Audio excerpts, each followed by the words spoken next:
পুরনো আলমারি পরিষ্কার করতে গিয়ে এমন একটা চিঠি পেলাম যেখানে আমার নাম লেখা, কিন্তু সেই চিঠি লেখা হয়েছিল আমার বিয়ের আগেই। এবং লেখক হলেন। রবিবার সকালে বাড়িতে বড় পরিষ্কারের আয়োজন চলছিল। শ্বশুরজি তার পুরনো ঘরটা পরিষ্কার করতে বললেন। আমি মোটামুটি সবকিছু গুছাচ্ছিলাম। হঠাৎ একটা পুরনো কাঠের বক্স পেলাম আলমারির একদম নিচে লুকানো। বক্সটা খুলতেই ভেতরে অনেক পুরনো ছবি আর কিছু চিঠি। আমি সেগুলো দেখতে শুরু করলাম। একটা হলুদ খামের ওপর আমার নাম লেখা। আমার পুরো নাম রিমা সরকার। অদ্ভুত ব্যাপার হলো, এই চিঠিটা লেখা হয়েছে 5 বছর আগে, কিন্তু আমার বিয়ে হয়েছে মাত্র 3 বছর আগে। হাত কাঁপতে কাঁপতে খামটা খুললাম। ভেতরে 2 পাতার একটা চিঠি। শুরুতেই লেখা, প্রিয় রিমা, তুমি এখনো জানো না যে তুমি আমার জীবনে আসবে, কিন্তু আমি জানি। আমি তোমার জন্য অপেক্ষা করছি। আমার মাথা ঘুরতে শুরু করল। চিঠিতে আরও লেখা ছিল যে আমি তোমাকে প্রথম দেখেছিলাম তোমার কলেজের সামনে। তুমি তখন 2য় বর্ষে পড়ো। নীল শাড়ি পরেছিলে। আমি জানতাম একদিন তুমি আমার পরিবারে আসবে, হয়তো আমার ছেলের বউ হয়ে, কিন্তু আমি চাই তুমি আমার হও। আমি আর পড়তে পারছিলাম না। পুরো ঘটনাটা এতটাই অবিশ্বাস্য যে আমার হাত থেকে চিঠিটা পড়ে গেল। ঠিক সেই মুহূর্তে শ্বশুরজি ঘরে ঢুকলেন। চিঠিটা মেঝেতে দেখেই তিনি থমকে গেলেন। তিনি ধীরে ধীরে এগিয়ে এলেন, চিঠিটা তুলে নিলেন, আমার দিকে তাকিয়ে মৃদু হাসলেন, বললেন, তুমি জেনে গেছ? আমি জিজ্ঞেস করলাম, এটা কি? আপনি আমাকে আমার বিয়ের আগে থেকে চিনতেন? তিনি মাথা নাড়লেন, বললেন, হ্যাঁ, আমি তোমাকে 5 বছর আগে দেখেছিলাম। প্রথম দেখাতেই মনে হয়েছিল তুমি আমার জন্য, কিন্তু বয়সের তফাত, সমাজ, সবকিছু বাধা ছিল। তাই আমি তোমাকে আমার ছেলের জন্য বেছে নিলাম। ভাবলাম অন্তত তুমি আমার কাছাকাছি থাকবে, আমার পরিবারের অংশ হবে। আমার মুখ দিয়ে কোনো কথা বেরোচ্ছিল না। তিনি আমার হাত ধরলেন, বললেন, কিন্তু এখন আর সহ্য হচ্ছে না। তোমাকে রোজ দেখি, কথা বলি, কিন্তু তোমাকে নিজের বলতে পারি না। আমি তোমাকে চাই। তুমি কি আমার সাথে নতুন জীবন শুরু করবে? আমার ভেতরে একটা তুফান বয়ে গেল। এতদিন যে মানুষটা আমাকে বাবার মতো যত্ন করেছেন, তিনি আসলে... মনের গোপন কোণে একটা অনুভূতি জেগে উঠল যা আমি কখনো স্বীকার করিনি। কিন্তু মুখে শক্ত করে বললাম, না, এটা সম্ভব না। আমি আপনার ছেলের স্ত্রী। এই গল্পটি সম্পূর্ণ শুনলে আপনাদের পানি অটোমেটিক বের হয়ে যাবে, সো যত দ্রুত সম্ভব হাতের কাজে টিস্যু নিয়ে বসে পড়ো। বিছানার চাদর যেন নষ্ট না হয় সেটা সম্পূর্ণ খেয়াল রাখার অনুরোধ জানিয়ে গল্পটি এখন শুরু করব। তার আগে সর্বশেষ অনুরোধ, দয়া করে এমন পানি বের করার গল্প নিয়মিত শুনতে আমাদের চ্যানেলটি সকলেই সাবস্ক্রাইব করুন। ধন্যবাদ। হ্যালো বন্ধুরা, আমার নাম মেঘলা ভট্টাচার্য। আমার বয়স ৩৯ বছর। আমার স্বামীর নাম সৌরভ ভট্টাচার্য। বয়স ৫৩ বছর। আমাদের 2 সন্তান। আয়ান ২১ বছর বয়সী, ইউনিভার্সিটিতে পড়ে। স্নেহা ১৫ বছর বয়সী, স্কুলে যায়। আমার শ্বশুরজির নাম দেবরাজ ভট্টাচার্য। উনি একজন অবসরপ্রাপ্ত অধ্যাপক, বয়স ৭১ বছর। আমার স্বামী সৌরভ একটা সফটওয়্যার কোম্পানিতে সিনিয়র ম্যানেজার হিসেবে কাজ করে। আমি একটা স্কুলে শিক্ষক হিসেবে কাজ করি। ঘটনাটা ঘটল গত রবিবার। সেদিন আমার স্বামী অফিসের কাজে দিল্লি গিয়েছিল। আয়ান তার বন্ধুদের সাথে ট্যুরে গেছে কাশ্মীরে। স্নেহা তার স্কুলের পিকনিকে দার্জিলিং গেছে। বাড়িতে ছিলাম শুধু আমি আর শ্বশুরজি। শ্বশুরজি সকালে বললেন, মেঘলা, আমার ঘরটা একটু পরিষ্কার করে দেবে? অনেক দিন হয়ে গেছে, অনেক জিনিসপত্র জমে গেছে। আমি বললাম, হ্যাঁ বাবা, অবশ্যই। শ্বশুরজির ঘরটা বাড়ির দোতলায়, বেশ বড় ঘর। একটা বড় জানালা দিয়ে বাগানটা দেখা যায়। ঘরে একটা পুরনো কাঠের আলমারি আছে। আমি ভাবলাম আজকে ওই আলমারিটাই পরিষ্কার করে ফেলি। আলমারির ওপরের তাক থেকে শুরু করলাম। বেশিরভাগ বই আর কিছু ফাইল, মাঝের তাকে কিছু পুরনো জামাকাপড়। নিচের তাকে গিয়ে আটকে গেলাম। একদম পেছনের দিকে একটা কাঠের বক্স রাখা, ধুলোয় ঢাকা। মনে হলো অনেকদিন কেউ ছোঁয়নি। বক্সটা বের করলাম। বেশ ভারী। খোলার চেষ্টা করলাম, কিন্তু তালা লাগানো। চাবি কোথায়? আমি চারপাশে খুঁজতে লাগলাম। আলমারির একদম নিচের ড্রয়ারে একটা ছোট চাবি পেলাম। চাবি দিয়ে বক্স খুললাম। ভেতরে অনেক পুরনো ছবি আর কিছু চিঠি। আমি সেগুলো দেখতে শুরু করলাম। একটা হলুদ খামের ওপর আমার নাম লেখা। আমার পুরো নাম রিমা সরকার। অদ্ভুত ব্যাপার হলো, এই চিঠিটা লেখা হয়েছে 5 বছর আগে, কিন্তু আমার বিয়ে হয়েছে মাত্র 3 বছর আগে। হাত কাঁপতে কাঁপতে খামটা খুললাম। ভেতরে 2 পাতার একটা চিঠি। শুরুতেই লেখা, প্রিয় রিমা, তুমি এখনো জানো না যে তুমি আমার জীবনে আসবে, কিন্তু আমি জানি। আমি তোমার জন্য অপেক্ষা করছি। আমার মাথা ঘুরতে শুরু করল। চিঠিতে আরও লেখা ছিল যে আমি তোমাকে প্রথম দেখেছিলাম তোমার কলেজের সামনে। তুমি তখন 2য় বর্ষে পড়ো। নীল শাড়ি পরেছিলে। আমি জানতাম একদিন তুমি আমার পরিবারে আসবে, হয়তো আমার ছেলের বউ হয়ে, কিন্তু আমি চাই তুমি আমার হও। আমি আর পড়তে পারছিলাম না। পুরো ঘটনাটা এতটাই অবিশ্বাস্য যে আমার হাত থেকে চিঠিটা পড়ে গেল। ঠিক সেই মুহূর্তে শ্বশুরজি ঘরে ঢুকলেন। চিঠিটা মেঝেতে দেখেই তিনি থমকে গেলেন। তিনি ধীরে ধীরে এগিয়ে এলেন, চিঠিটা তুলে নিলেন, আমার দিকে তাকিয়ে মৃদু হাসলেন, বললেন, তুমি জেনে গেছ? আমি জিজ্ঞেস করলাম, এটা কি? আপনি আমাকে আমার বিয়ের আগে থেকে চিনতেন? তিনি মাথা নাড়লেন, বললেন, হ্যাঁ, আমি তোমাকে 5 বছর আগে দেখেছিলাম। প্রথম দেখাতেই মনে হয়েছিল তুমি আমার জন্য, কিন্তু বয়সের তফাত, সমাজ, সবকিছু বাধা ছিল। তাই আমি তোমাকে আমার ছেলের জন্য বেছে নিলাম। ভাবলাম অন্তত তুমি আমার কাছাকাছি থাকবে, আমার পরিবারের অংশ হবে। আমার মুখ দিয়ে কোনো কথা বেরোচ্ছিল না। তিনি আমার হাত ধরলেন, বললেন, কিন্তু এখন আর সহ্য হচ্ছে না। তোমাকে রোজ দেখি, কথা বলি, কিন্তু তোমাকে নিজের বলতে পারি না। আমি তোমাকে চাই। তুমি কি আমার সাথে নতুন জীবন শুরু করবে? আমার ভেতরে একটা তুফান বয়ে গেল। এতদিন যে মানুষটা আমাকে বাবার মতো যত্ন করেছেন, তিনি আসলে... মনের গোপন কোণে একটা অনুভূতি জেগে উঠল যা আমি কখনো স্বীকার করিনি। কিন্তু মুখে শক্ত করে বললাম, না, এটা সম্ভব না। আমি আপনার ছেলের স্ত্রী। এই গল্পটি সম্পূর্ণ শুনলে আপনাদের পানি অটোমেটিক বের হয়ে যাবে। সো যত দ্রুত সম্ভব হাতের কাছে টিস্যু নিয়ে বসে পড়ো। বিছানার চাদর যেন নষ্ট না হয় সেটা সম্পূর্ণ খেয়াল রাখার অনুরোধ জানিয়ে গল্পটি এখন শুরু করব। তার আগে সর্বশেষ অনুরোধ, দয়া করে এমন পানি বের করার গল্প নিয়মিত শুনতে আমাদের চ্যানেলটি সকলেই সাবস্ক্রাইব করুন। ধন্যবাদ। আমি আর পড়তে পারছিলাম না। আমার চোখ দিয়ে জল গড়িয়ে পড়ছিল। শ্বশুরজি আমাকে এতদিন এইভাবে দেখে আসছেন, তিনি আমাকে এইভাবে ভালোবাসেন। কিন্তু এটা তো ভুল, এটা তো অনৈতিক। ঠিক তখনই দরজায় একটা শব্দ হলো। আমি চমকে উঠলাম। ঘুরে দেখি শ্বশুরজি দরজায় দাঁড়িয়ে আছেন। তার মুখে কোনো রং নেই। তিনি দেখছেন আমার হাতে চিঠিগুলো। তিনি ধীরে ধীরে ঘরে ঢুকলেন, দরজা বন্ধ করলেন, আমার কাছে এসে দাঁড়ালেন, বললেন, তুমি সব জেনে গেছ? আমি কিছু বলতে পারছিলাম না, শুধু তার দিকে তাকিয়েছিলাম। তিনি আমার হাত থেকে চিঠিগুলো নিয়ে নিলেন, একটা একটা করে চিঠি দেখলেন, তারপর আমার দিকে তাকালেন, বললেন, আমি জানতাম একদিন না একদিন তুমি জেনে যাবে।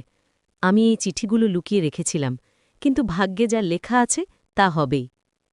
আমি জিজ্ঞেস করলাম, আপনি কিভাবে আমাকে চিনতেন? কিভাবে আমার সম্পর্কে এত কিছু জানতেন? তিনি বসলেন বিছানায়, বললেন, সেদিন আমি তোমার কলেজের সামনে দিয়ে যাচ্ছিলাম। বৃষ্টি হচ্ছিল, তুমি গাছের নিচে দাঁড়িয়েছিলে। আমি তোমাকে দেখে মুগ্ধ হয়ে গেলাম। তোমাকে এত সুন্দর লাগলো যে আমি গাড়ি থামিয়ে ফেললাম। তুমি বৃষ্টিতে ভিজছিলে। আমি তোমাকে গাড়িতে তুলে তোমার বাড়ি পৌঁছে দিলাম। তুমি আমাকে ধন্যবাদ দিয়েছিলে। তুমি তোমার নাম বলেছিলে, রিমা সরকার। আমি জিজ্ঞেস করেছিলাম তুমি কোথায় পড়ো। তুমি বলেছিলে তুমি কলেজে পড়ো, ইংরেজি সাহিত্যে। তারপর তুমি নেমে গেলে। তিনি থামলেন, তারপর আবার বলতে শুরু করলেন, সেদিনের পর থেকে আমি তোমাকে ভুলতে পারছিলাম না। তোমার চেহারা আমার মাথায় ঘুরছিল। আমি তোমাকে আবার দেখতে চাইছিলাম। আমি তোমার কলেজের সামনে দিয়ে যেতে লাগলাম। তোমাকে দেখতাম, তুমি তোমার বন্ধুদের সাথে হাসতে। তুমি ক্লাস শেষে বাস স্টপে যেতে। আমি তোমাকে দেখতাম, কিন্তু তুমি কখনো আমাকে দেখনি। আমি জিজ্ঞেস করলাম, তারপর আপনি আমার সম্পর্কে খোঁজখবর নিলেন কিভাবে? তিনি বললেন, আমি তোমার কলেজে গেলাম। অফিসে গিয়ে বললাম আমি একটা মেয়ের খোঁজ করছি, আমার ছেলের জন্য। তারা আমাকে তোমার সম্পর্কে বলল, তোমার বাবার নাম, মায়ের নাম, তোমার ঠিকানা, আমি সব জেনে নিলাম। আমি বললাম, তারপর আপনি সৌরভের সাথে আমার বিয়ে দিলেন? তিনি মাথা নাড়লেন, বললেন, হ্যাঁ, আমি জানতাম তুমি কখনো আমার হবে না। আমি অনেক বয়স্ক, তোমার বাবার সমান। তাই আমি ভাবলাম অন্তত তুমি আমার পরিবারের অংশ হও, আমার কাছাকাছি থাকো, আমি তোমাকে দেখতে পারি, তোমার সাথে কথা বলতে পারি। আমি বললাম, কিন্তু এটা তো ভুল। আপনি আমার শ্বশুর, আপনার এইভাবে ভাবা উচিত নয়। তিনি উঠে দাঁড়ালেন, আমার দিকে এগিয়ে এলেন, বললেন, আমি জানি এটা ভুল, কিন্তু হৃদয়ের কথা কি মাথা বোঝে? আমি তোমাকে ভালোবাসি রিমা, আমি তোমাকে চাই। এই ৩ বছর আমি নিজেকে সংযত রেখেছি, কিন্তু এখন আর পারছি না। তোমাকে রোজ দেখি, তোমার হাসি দেখি, তোমার কথা শুনি, কিন্তু তোমাকে ছুঁতে পারি না। এটা আমার জন্য অসহ্য হয়ে উঠছে। তিনি আমার হাত ধরলেন, বললেন, তুমি কি কখনো আমার দিকে সেইভাবে তাকিয়েছ? তুমি কি কখনো অনুভব করেছ যে আমিও তোমার প্রতি আকৃষ্ট? আমি আমার হাত ছাড়িয়ে নিলাম, বললাম, না, আমি আপনাকে সবসময় বাবার মতো দেখেছি। আপনার প্রতি আমার শ্রদ্ধা আছে, কিন্তু ভালোবাসা নয়। তিনি আমার কাঁধ ধরলেন, বললেন, কিন্তু আমি তোমাকে ভালোবাসতে শিখাতে পারি। তুমি আমার সাথে নতুন জীবন শুরু করো। আমি তোমাকে সব দিতে পারব। সৌরভ তোমাকে যা দিতে পারে তার চেয়ে অনেক বেশি। আমি তার হাত সরিয়ে দিলাম, বললাম, না, আমি এটা করতে পারব না। আমি সৌরভকে ভালোবাসি, সে আমার স্বামী, আপনি আমার শ্বশুর। আমরা এই সম্পর্ক থেকে বেরোতে পারব না। তিনি রাগান্বিত হয়ে গেলেন, বললেন, তাহলে এই চিঠিগুলো তুমি সৌরভকে দেখাবে? তুমি তাকে বলবে যে তার বাবা তার স্ত্রীকে ভালোবাসে? আমি বললাম, আমি জানি না, আমাকে ভাবতে দিন। তিনি কাছে এসে দাঁড়ালেন, এত কাছে যে আমি তার নিঃশ্বাস অনুভব করতে পারছিলাম। বললেন, তুমি যদি সৌরভকে বলো তাহলে আমাদের পরিবার ভেঙে যাবে। সৌরভ আমাকে ঘৃণা করবে, তোমার সন্তানরা তাদের দাদুকে হারাবে। তুমি কি এটা চাও? আমি পিছিয়ে গেলাম, বললাম, আপনি আমাকে ব্ল্যাকমেল করছেন? তিনি বললেন, না, আমি শুধু সত্যি বলছি। তুমি যদি এই চিঠিগুলো সৌরভকে দেখাও তাহলে সব কিছু শেষ হয়ে যাবে। কিন্তু যদি তুমি চুপ থাকো, যদি তুমি আমার সাথে থাকো, তাহলে আমরা সবাই খুশি থাকতে পারব। আমার মাথায় হাজারটা চিন্তা ঘুরপাক খাচ্ছিল। আমি কি করব? সৌরভকে বলবো নাকি চুপ থাকব? ঠিক তখনই আমার ফোন বেজে উঠল। দেখি সৌরভের ফোন। আমি ফোন ধরলাম। সৌরভ বলল, হ্যালো মেঘলা, আমি দিল্লি থেকে ফিরছি, আজ রাতে বাড়ি পৌঁছে যাব। আমি বললাম, ঠিক আছে, সাবধানে আসো। ফোন রেখে দিলাম। শ্বশুরজির দিকে তাকালাম।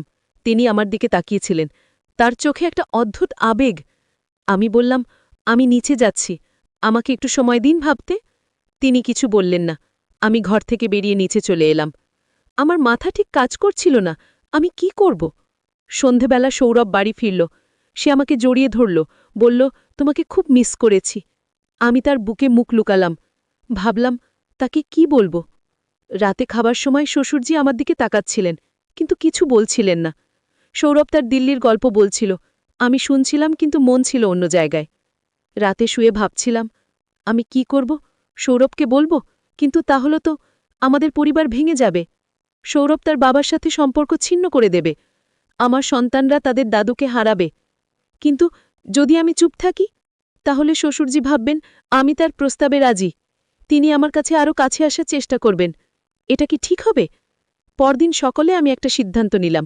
আমি শ্বশুরজির সাথে কথা বলবো, তাকে বোঝাবো যে এটা ভুল। তাকে বলবো যে আমরা এই সম্পর্ক ভুলে যাই। আপনি আমার শ্বশুর, আমি আপনার ছেলের স্ত্রী, এটাই আমাদের সম্পর্ক, আর কিছু নয়। তিনি হাসলেন, একটা তিক্ত হাসি। বললেন, তুমি ভাবছো এটা এত সহজ? তুমি ভাবছো আমি তোমাকে ভুলে যেতে পারবো? আমি বললাম, আপনাকে চেষ্টা করতে হবে, আমাদের পরিবারের জন্যে, আপনার নাতি নাতনির জন্যে। তিনি আমার কাছে এগিয়ে এলেন, বললেন, কিন্তু আমি তোমাকে ভালোবাসি রিমা, তুমি কি সেটা বুঝতে পারছো না? আমি বললাম, এটা ভালোবাসা নয়, এটা একটা আবেগ, একটা আকর্ষণ, আপনি এটা নিয়ন্ত্রণ করতে পারেন। তিনি রেগে গেলেন, বললেন, তুমি কি জানো ভালোবাসা সম্পর্কে? তুমি জানো না আমি কতটা কষ্ট পাচ্ছি? তোমাকে রোজ দেখি, কিন্তু ছুঁতে পারি না। এটা কতটা কঠিন তা তুমি জানো না। আমি বললাম, আমি জানি এটা কঠিন, কিন্তু আপনাকে এটা মেনে নিতে হবে, আমরা এই সম্পর্ক চালিয়ে যেতে পারবো না।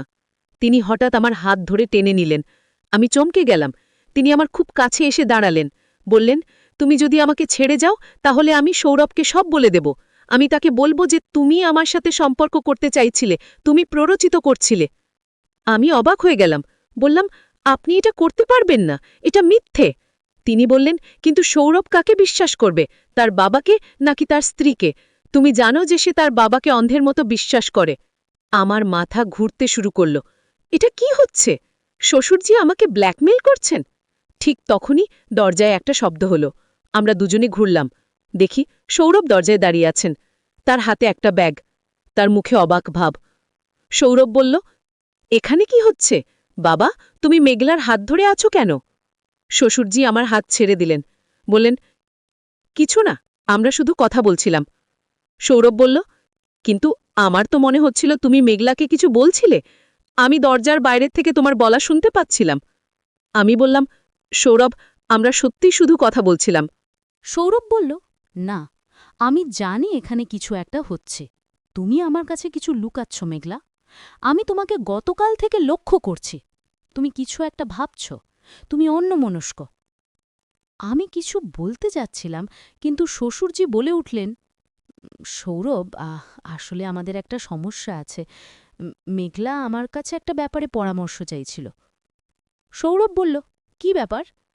শ্বশুরজি বললেন, আসলে মেঘলা তার একজন সহকর্মীর সমস্যার কথা বলছিল। তার সহকর্মীর স্বামী তার প্রতি খুব সন্দেহপ্রবণ। সে ভাবছে তার সহকর্মী তাকে ছেড়ে চলে যাবে। মেঘলা আমার কাছে পরামর্শ চাইছিল যে সে কি করতে পারে। সৌরভ বলল, ওহ, এটা তো একটা সাধারণ সমস্যা। তুমি কেন এত টেনশন করছিলে মেঘলা? আমি কিছু বলতে পারছিলাম না। শ্বশুরজি আমার জন্য একটা মিথ্যে বানিয়ে দিয়েছেন। কিন্তু আমি কি করতে পারি? যদি আমি সত্যি বলি, তাহলে তো আরও বড় সমস্যা হবে। সৌরভ বলল, আচ্ছা, আমি একটু ফ্রেশ হয়ে আসি, তুমি চা বানাও মেঘলা। সৌরভ চলে গেল। আমি শ্বশুরজির দিকে তাকালাম। তিনি আমার দিকে হাসছিলেন, একটা বিজয়ীর হাসি। তিনি বললেন, দেখলে, আমি তোমাকে বাঁচিয়ে দিলাম। এখন তুমি আমার কথা শুনবে। আমি বললাম, আপনি আমার সাথে খেলা খেলছেন। না, আমি শুধু আমার পাওনা চাইছি। তুমি আমার, আমি তোমাকে পেয়েছি। এখন তুমি আমার সাথে থাকবে। আমি ঘর থেকে বেরিয়ে গেলাম। আমার মাথায় হাজারটা চিন্তা। আমি কি করব? আমি কিভাবে এই জাল থেকে বেরোব?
দ্বিতীয় চিঠিতে লিখেছিলাম, আজ আপনার ছেলে সৌরভের সাথে আমার দেখা হলো।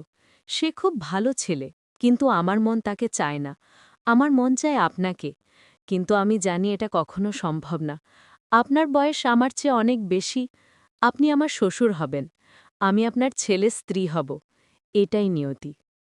তৃতীয় চিঠিতে লিখেছিলাম, আজ আমার সাথে সৌরভের বিয়ে ঠিক হয়ে গেল। আমি রাজি হয়ে গেছি, কারণ আমি জানি এটাই একমাত্র উপায় আপনার কাছাকাছি থাকার। যদি আমি সৌরভকে বিয়ে করি, তাহলে আমি আপনার পরিবারের অংশ হব। আমি আপনাকে রোজ দেখতে পারব, আপনার সাথে কথা বলতে পারব। এটাই আমার কাছে যথেষ্ট। আমি অবাক হয়ে গেলাম। আমি এই চিঠিগুলো কখন লিখেছিলাম? আমার কোনো মনে নেই। হয়তো আমি লিখে ভুলে গিয়েছিলাম। হয়তো আমার অবচেতন মন এই চিঠিগুলো লিখেছিল। চতুর্থ চিঠিতে লিখেছিলাম, আজ আমার বিয়ে। আমি সৌরভের স্ত্রী হয়ে গেলাম, কিন্তু আমার হৃদয়ে আপনার। আমি জানি আপনিও আমার দিকে তাকিয়েছিলেন। আপনার চোখে আমি কষ্ট দেখেছিলাম। আমার মনে হয়েছিল আপনিও আমার মতো অনুভব করছেন। কিন্তু আমরা কেউ কিছু বলতে পারিনি। আমরা কেউ আমাদের অনুভূতি প্রকাশ করতে পারিনি। ৫ম চিঠিতে লিখেছিলাম, আজ আমি আপনার বাড়িতে এসেছি। আমার নতুন সংসার শুরু হয়েছে। সৌরভ আমার প্রতি খুব যত্নশীল। কিন্তু আমার মন আপনার কাছে। আমি আপনার সাথে কথা বলতে চাই। আমি আপনাকে বলতে চাই যে আমি আপনাকে ভালোবাসি। কিন্তু আমি জানি এটা সম্ভব না। আমি আপনার ছেলের স্ত্রী। আমি এই সম্পর্ক নষ্ট করতে পারি না। আমি চিঠিগুলো শেষ করে ফেললাম। আমার চোখ দিয়ে জল গড়িয়ে পড়ছিল। আমি এতদিন নিজের কাছে মিথ্যে বলেছিলাম। আমি ভেবেছিলাম আমি শ্বশুরজিকে শুধু শ্রদ্ধা করি। কিন্তু সত্যি হল আমি তাকে ভালোবাসতাম। আমিও তার মতো একই অনুভব পেতাম। কিন্তু আমরা দুজনেই আমাদের অনুভূতি লুকিয়ে রেখেছিলাম। আমরা দুজনেই ভয় পেয়েছিলাম। সমাজের ভয়, পরিবারের ভয়, নৈতিকতার ভয়। এখন শ্বশুরজি নেই। আমি কখনো তাকে বলতে পারবো না যে আমিও তাকে ভালোবাসতাম। কিন্তু হয়তো তিনি জানতেন। হয়তো তিনি আমার চিঠিগুলো পড়েছিলেন। হয়তো তাই তিনি সেই চিঠিগুলো সযত্নে রেখেছিলেন। আমি আরও খুঁজতে লাগলাম। বক্সের একদম নিচে একটা চিঠি পেলাম। এটা শ্বশুরজির লেখা, শেষ চিঠি। চিঠিতে লেখা ছিল, প্রিয় মেঘলা, আমি জানি তুমিও আমাকে ভালোবাসো। আমি তোমার চিঠিগুলো পেয়েছিলাম। তুমি সেগুলো লিখে আমার ঘরে লুকিয়ে রেখে গিয়েছিলে। আমি সেগুলো পড়েছি। আমার বুক ভরে গিয়েছিল খুশিতে। আমি ভাবিনি তুমিও আমার মতো অনুভব করো। চিঠিতে আরও লেখা ছিল, কিন্তু আমরা দুজনেই জানি এই ভালোবাসা অসম্ভব। আমি তোমার শ্বশুর, তুমি আমার ছেলের স্ত্রী। আমরা এই সম্পর্ক রাখতে পারি না। আমরা পরিবারকে ভাঙতে পারি না। তাই আমি চুপ ছিলাম। আমি তোমাকে দূর থেকে ভালোবাসতাম। তোমাকে দেখতাম, তোমার সাথে কথা বলতাম, কিন্তু কখনো তোমার কাছে আমার হৃদয়ের কথা বলিনি। চিঠি শেষে লেখা ছিল, কিন্তু সেদিন আমি ভুল করে ফেলেছিলাম। যেদিন তুমি আমার চিঠিগুলো পেয়েছিলে, আমি নিজেকে সামলাতে পারিনি। আমি তোমাকে জোর করতে চেয়েছিলাম। আমি ভুল করেছিলাম। আমি আমার অনুভূতির কাছে হেরে গিয়েছিলাম। কিন্তু আমি জানতাম এটা ভুল। তাই আমি সেদিন থেকে তোমার থেকে দূরে থাকার চেষ্টা করছিলাম। কিন্তু ভাগ্যে অন্য কিছু ছিল। আমার হার্ট অ্যাটাক হলো। আমি জানি আমার সময় শেষ হয়ে আসছে। তাই আমি এই চিঠিটা লিখছি। আমি তোমাকে বলতে চাই যে আমি তোমাকে সত্যিই ভালোবাসতাম। কিন্তু আমি তোমাকে আমার স্বার্থের জন্য ব্যবহার করতে চাইনি। তুমি সৌরভীর সাথে সুখে থাকো। তুমি আমাকে ভুলে যাও। আমাকে মাফ করে দিও। আমি চিঠিটা পড়ে কাঁদতে শুরু করলাম। শ্বশুরজি জানতেন, তিনি সব জানতেন। তিনি জানতেন আমিও তাকে ভালোবাসতাম। কিন্তু আমরা দুজনেই আমাদের ভালোবাসা চাপা দিয়ে রেখেছিলাম। পরিবারের জন্য, সমাজের জন্য, নৈতিকতার জন্য। কিন্তু এখন আর কোনো মানে নেই। শ্বশুরজি চলে গেছেন। আমি আমার ভালোবাসা হারিয়ে ফেলেছি। আমি কখনো তার কাছে আমার অনুভূতি প্রকাশ করতে পারিনি। আমরা দুজনেই আমাদের ভালোবাসা লুকিয়ে রেখেছিলাম। তারপরের দিনগুলো খুব কঠিন ছিল। আমি শ্বশুরজিকে খুব মিস করছিলাম। কিন্তু আমি কাউকে বলতে পারছিলাম না। সৌরভ ভাবছিল আমি তার বাবাকে শ্রদ্ধা করতাম বলে মিস করছি। কিন্তু সত্যি হলো আমি তাকে ভালোবাসতাম বলে মিস করছিলাম। একদিন আমি সৌরভের সাথে কথা বলছিলাম। সে বলল, বাবা সবসময় তোমার কথা বলতো। বলতো তুমি কতটা ভালো মেয়ে, তুমি কতটা যত্নশীল। আমার মনে হয় বাবা তোমাকে তার মেয়ের মতো দেখত। আমি মনে মনে হাসলাম। মেয়ের মতো না, ভালোবাসার মানুষ হিসেবে দেখত। কিন্তু আমি সৌরভকে কিছু বললাম না। কিছু সত্য লুকিয়ে রাখাই ভালো। সৌরভ আরও বলল, বাবা মারা যাওয়ার আগে আমাকে বলেছিল যে আমি যেন তোমাকে সবসময় খুশি রাখি। বলেছিল তুমি খুব ভালো মেয়ে, আমি যেন তোমাকে কখনো হারাতে না দিই। আমি তার কথা রাখব মেঘলা, আমি তোমাকে সবসময় খুশি রাখব। আমি সৌরভকে জড়িয়ে ধরলাম। বললাম, আমি জানি তুমি খুব ভালো স্বামী, আমি তোমার সাথে খুশি আছি। কিন্তু আমার মনের ভেতরে একটা কষ্ট রয়ে গেল, একটা অপূর্ণতা। যে ভালোবাসা আমি কখনো প্রকাশ করতে পারিনি, যে ভালোবাসা চিরকালের জন্য লুকিয়ে রইল। মাস গড়িয়ে গেল। আমি আস্তে আস্তে স্বাভাবিক হতে শুরু করলাম। কিন্তু শ্বশুরজির স্মৃতি আমাকে ছাড়ল না। আমি মাঝে মাঝে তার ঘরে যেতাম, তার জিনিসপত্র দেখতাম, তার ছবি দেখতাম। একদিন আমি তার ডায়েরি পেলাম। ডায়েরিটা খুলে পড়তে শুরু করলাম। ডায়েরিতে তিনি প্রতিদিন লিখতেন, আমার সম্পর্কে লিখতেন। কিভাবে আমি সকালে উঠে চা বানাই, কিভাবে আমি বাগানে ফুল দেখি, কিভাবে আমি রাতে গান গাই। একটা এন্ট্রিতে তিনি লিখেছিলেন, আজ মেঘলা সাদা শাড়ি পরেছে। সে এত সুন্দর লাগছে যে আমি তার থেকে চোখ সরাতে পারছি না। আমি জানি এটা ভুল, কিন্তু আমি নিজেকে সামলাতে পারছি না। আমার হৃদয় তার জন্য কাঁদছে, কিন্তু আমি কিছু করতে পারছি না। আমি শুধু দূর থেকে তাকে দেখছি, তাকে ভালোবাসছি, গোপনে। আরেকটা এন্ট্রিতে লিখেছিলেন, আজ আমি মেঘলার চিঠিগুলো পেয়েছি। সে আমাকে ভালোবাসে। আমি বিশ্বাস করতে পারছি না। সে আসলেই আমাকে ভালোবাসে। আমার মনে হচ্ছে আমি স্বপ্ন দেখছি, কিন্তু আমি জানি এই ভালোবাসা অসম্ভব। আমরা কখনো একসাথে হতে পারবো না, আমরা এই সম্পর্ক রাখতে পারবো না। কিন্তু অন্তত আমি জানি সে আমাকে ভালোবাসে। এটাই আমার জন্য যথেষ্ট। শেষ এন্ট্রিতে লিখেছিলেন, আমার মনে হচ্ছে আমার সময় শেষ হয়ে আসছে। আমার বুকে ব্যথা হচ্ছে। আমি জানি আমার বেশি দিন নেই, কিন্তু আমার কোনো অফসোস নেই। আমি যাকে ভালোবাসতাম তাকে পেয়েছি। যদিও পাইনি, কিন্তু তার কাছাকাছি ছিলাম। তাকে দেখেছি, তার সাথে কথা বলেছি। এটাই আমার জীবনের সবচেয়ে বড় পাওয়া। আমি মেঘলাকে ভালোবাসি, সবসময় ভালোবাসবো, এমনকি মৃত্যুর পরেও। আমি ডায়েরিটা বন্ধ করে দিলাম। আমার চোখ দিয়ে জল পড়ছিল। শ্বশুরজি সত্যিই আমাকে ভালোবাসতেন। তিনি আমার জন্য তার জীবন উৎসর্গ করেছিলেন, কিন্তু আমরা কখনো একসাথে হতে পারিনি। কিন্তু এই গল্পটার একটা অদ্ভুত মোড় রয়ে গেছে, যেটা আমি কখনো কল্পনাও করিনি। একদিন আমার কাছে একটা প্যাকেজ এলো। প্যাকেজটা খুলতেই ভেতরে একটা চিঠি আর একটা ছবি। চিঠিটা শ্বশুরজির আইনজীবী পাঠিয়েছেন। চিঠিতে লেখা ছিল যে শ্বশুরজি মারা যাওয়ার আগে এই প্যাকেজটা আমার কাছে পাঠানোর নির্দেশ দিয়ে গেছেন। ছবিটা দেখলাম। ছবিটা ছিল আমার আর শ্বশুরজির। কিন্তু এই ছবিটা কখন তোলা হলো আমি তো মনে করতে পারছি না। চিঠিটা পড়লাম। শ্বশুরজি লিখেছেন, প্রিয় মেঘলা, এই ছবিটা তোলা হয়েছিল সেদিন, যেদিন তুমি প্রথম আমাদের বাড়িতে এসেছিলে। সৌরভ তোমাকে আমার সাথে পরিচয় করিয়ে দিয়েছিল। আমরা একসাথে দাঁড়িয়ে ছবি তুলেছিলাম। কিন্তু সেই ছবিতে আমাদের দুজনের চেহারায় একটা অদ্ভুত আবেগ ছিল, যেটা কেউ বুঝতে পারেনি। কিন্তু আমরা জানতাম আমরা দুজনে একে অপরকে ভালোবাসি, কিন্তু আমরা সেটা কখনো প্রকাশ করতে পারিনি। চিঠিতে আরও লেখা ছিল, আমি চাই তুমি এই ছবিটা রাখো। এটা আমাদের ভালোবাসার একমাত্র প্রমাণ। যদিও আমরা কখনো একসাথে হতে পারিনি, কিন্তু আমরা একে অপরকে ভালোবাসতাম। এটাই আমাদের জন্য যথেষ্ট। তুমি সৌরভের সাথে সুখে থাকো, কিন্তু মাঝে মাঝে আমাকে মনে করো।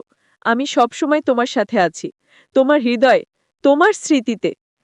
আমি ছবিটা বুকে জড়িয়ে ধরলাম, কাঁদতে শুরু করলাম। শ্বশুরজি চলে গেছেন, কিন্তু তার ভালোবাসা রয়ে গেছে আমার হৃদয়ে, আমার স্মৃতিতে। কিন্তু গল্পটা এখানেই